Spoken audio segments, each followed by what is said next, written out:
In the mid-1990s on the west coast of the United States, Christmas Eve didn't just feel like a holiday. It felt like a whole vibe, an entire atmosphere built from sun-drenched afternoons fading into brisk evenings, all wrapped in a hazy glow of nostalgia and anticipation. The Pacific air was cool, maybe a little damp, but rarely snowy, especially in Southern California, where winter often meant throwing on a hoodie over a t-shirt and calling it festive. The glow of multicolored Christmas lights bounced off stucco walls, palm fronds, and cracked sidewalks from San Diego to Seattle. There was a unique blend of effort and nonchalance. Homes decked out with inflatable Santas and glowing reindeer, next to neighbors who barely managed a single string of blinking lights. Yet somehow, the street still looked magical. By 1995, the cultural current had shifted. Grunge was fading, replaced by alt-rock radio mainstays like Oasis, Alanis, and No Doubt. Seinfeld had become appointment viewing on Thursday nights, and the video game arms race had begun. Half the kids in California were begging for a PlayStation under the tree, even if their parents still called it the new Nintendo, lumping it in with every console since the original 8-bit era. Christmas Eve, depending on the household, was either a full-on production or a laid-back hangout. Most families fell into two camps: the stay-at-homers, who embraced the night as sacred and intimate, and the party hoppers, who treated it like a marathon of relatives, potlucks, and gift exchanges across zip codes. Those who stayed in often lived in houses where the decorations had layers: blinking icicle lights tangled through bushes, glass ornaments passed down since the 70s, and random school-made crafts hanging awkwardly on the tree. The scent inside was a complex collage: pine from the tree, real if you were lucky, but often artificial, tamales steaming in foil trays, lasagna bubbling in the oven, cinnamon from store-bought candles, and maybe the lingering scent of refresher spray trying to cover up the smell of wet sneakers by the door. West Coast living rooms weren't uniform. They were a mashup of traditions, tastes, and generations. In a single household, you could find tamales next to mashed potatoes, lumpia served with cranberry sauce, sugar cookies shaped like trees next to mochi or tres leches cake. This wasn't just dinner. It was a holiday mosaic, a collision of identities that somehow made perfect sense. In Los Angeles and the surrounding suburbs, the radio might flip between the Carpenters' Christmas album, Nat King Cole's voice drifting in from another room, and Boyz II Men's holiday harmonies bringing everything back to the 90s.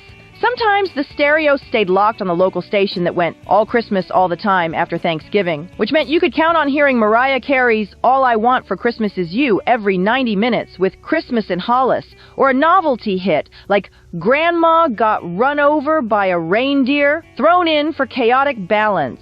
Parents, despite their best efforts, always ended up with last-minute gifts to wrap, crouched on the bedroom floor, surrounded by mismatched wrapping paper and half-used rolls of tape. They'd tell the kids not to come in, claiming they were just organizing, while sneaking a bite of the cookies they had specifically set out for Santa. Aunts and uncles began to roll in during the early evening, often holding supermarket bags with store-brand wine, slightly melted pie, or Tupperware filled with ambrosia salad that looked exactly like it had in 1979, and probably tasted the same too. Conversations blended together, a mix of gossip, football scores, kitchen instructions, and someone inevitably asking who was picking up Grandma tomorrow. Meanwhile, the kids were parked in front of the television, hypnotized by the glow of holiday programming. The claymation classics like Rudolph the Red-Nosed Reindeer and Santa Claus is Coming to Town were mandatory viewing, their stiff movements and slightly creepy puppets somehow comforting. And then came the newer classics. Home Alone played on loop in some households, the VHS tape so worn that the audio warbled slightly and the tracking line flickered at the bottom of the screen. The same booby traps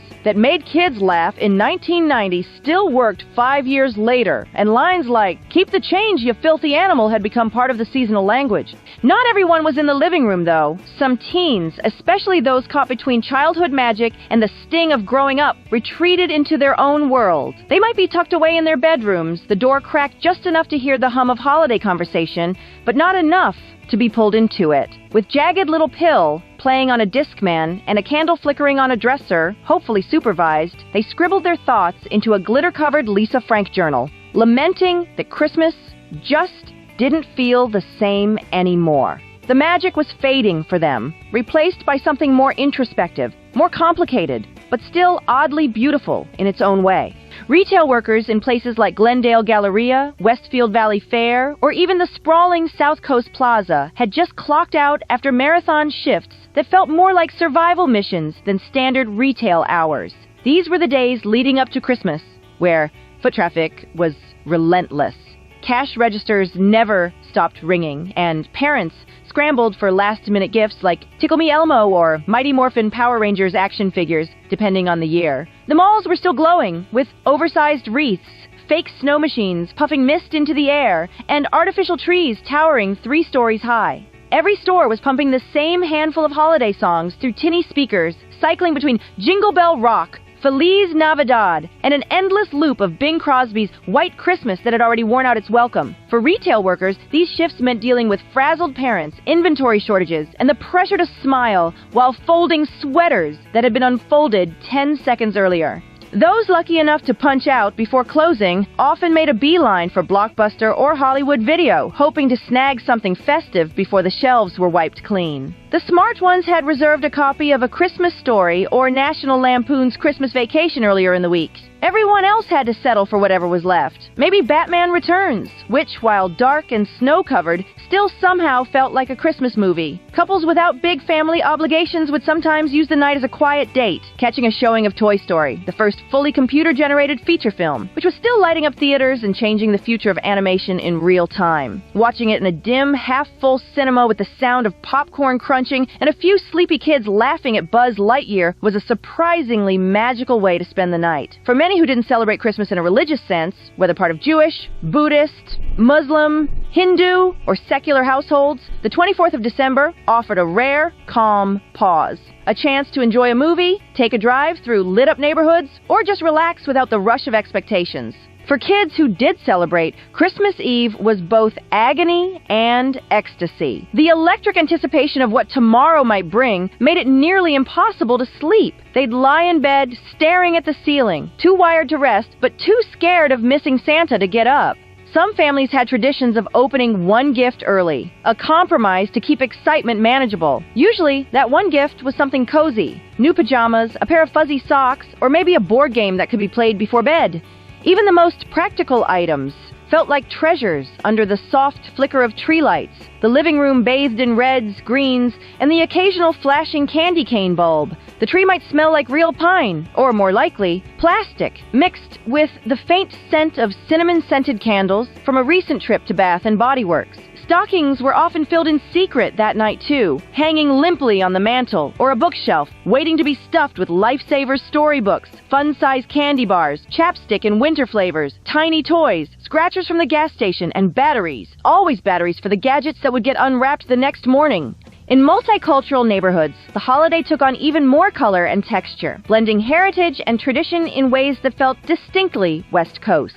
In East LA, Christmas Eve might be filled with Spanish and English carols echoing down the street, families hosting Nochebuena with tamales, arroz con leche, and sweet ponche simmering on the stove. A few blocks over, families might be lighting menorahs or simply enjoying Chinese takeout and a quiet night in. In the Bay Area, especially around Oakland or Daly City, you might hear the pop of early firecrackers, families welcoming the season while also preparing for the upcoming Lunar New Year. In San Jose, Fremont, or parts of Orange County, homes with glowing lights might also have altars or incense, mixing Christmas decor with Buddhist symbols or Diwali leftovers still tucked around the living room. On the edges of suburbia, far from downtown lights, kids stayed up late drinking sparkling cider from plastic champagne flutes, huddled with cousins in matching pajama sets, watching a Muppet Family Christmas, Gremlins, or Jingle All the Way. Sinbad, over the top and hilarious, always stole the show, and every kid quietly hoped that the mysterious box under the tree was holding their very own Turbo Man, even if their parents insisted it was just a sweater. Christmas Eve in the 90s wasn't about minimalism. It wasn't curated for Instagram. It wasn't clean and tidy or organized by color palette. It was a sensory overload in the best possible way. It was about doing too much, cramming too many people into a too small house, layering joy over exhaustion, and pushing the night to its limit. People didn't try to make it perfect. They tried to make it feel like something bigger than the stress of December, something warmer than the outside world, It was about loving too hard, staying up too late, and eating one too many cookies, even though dinner had just ended. Presents were stacked high, some wrapped in crisp department store paper, others in reused wrapping from last year, and a few in the classic standby, a brown grocery bag with a name scribbled in Sharpie. The gifts weren't always extravagant. In fact, a lot of them came courtesy of layaway plans at Kmart, Sears, or Mervyn's. Some were bought with credit cards no one really wanted to look at until January. But none of that mattered in the moment, because the goal was clear. Make the night feel full of laughter, full of food, full of warmth, full of noise,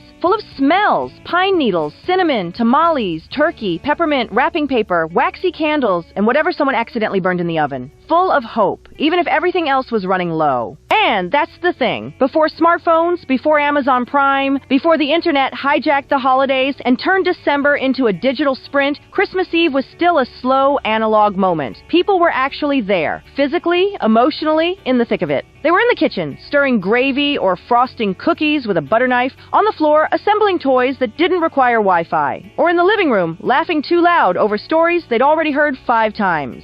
Conversations happened around kitchen counters with mismatched chairs and cousins sneaking bites off plates before they were ready. No one was live streaming anything. No one was refreshing apps or comparing decorations. And the only feed was the one on the dining table. Laughter came from somewhere real, not as a response to a meme, but as a reaction to someone tripping over tinsel or telling a story from back when Aunt Linda tried to deep fry a turkey on the patio. You couldn't scroll through someone else's perfect Christmas, because this messy, chaotic, noisy, heartwarming one was yours. And that was more than enough. By the time midnight rolled around, most kids were asleep, but not in their beds. They were passed out on couches with their mouths open, heads resting on someone's jacket, or knocked out in the back seat during the car ride home, cheek pressed against a box of Legos or the sleeve of a new sweater. The sugar crash was real. The excitement had worn them down, and dreams came easy. The adults, meanwhile, had entered the quiet part of the night. They sat with paper plates full of leftovers balanced on their laps, nursing a beer, a glass of wine, or a cup of something stronger. Some were by the fire, some were out on the porch where it was cool, but not freezing, because this was the West Coast after all. They weren't rushing to clean up. They were soaking it in, the stillness, the hum of distant carols on the radio, the low buzz of string lights, the quiet before the storm of wrapping paper, squeals, and caffeine-fueled joy that would explode in just a few hours. For people on the West Coast, Christmas Eve in the 1990s was its own thing. It didn't revolve around snow, sleigh rides, or Rockwell-style nostalgia. It was palm trees wrapped in string lights. It was inflatable reindeer in the front yard next to a surfboard or a cactus. It was VHS marathons of Home Alone, Gremlins, and the Muppet Christmas Carol. It was tamales made in bulk with cousins lined up to fold them, turkey and mashed potatoes side by side with a rose and lumpia, and foil-wrapped plates sent home for later. It was kids riding scooters down sidewalks under twinkling stars, teenagers huddled around boomboxes playing Boyz II Men's Let It Snow, and adults arguing about parking or politics until someone broke the tension with a well-timed joke. And through it all, there was this undercurrent of belief, maybe naive, maybe stubborn, maybe necessary, that next year could somehow be even better, that whatever was hard this year wouldn't last. That magic, however you defined it, was still possible. And maybe, just maybe, it was already here. Come along, let's sing, where the joy will bring. Tune into the beat, feel the magic, it's true. Channel 199 X, we're here just for you.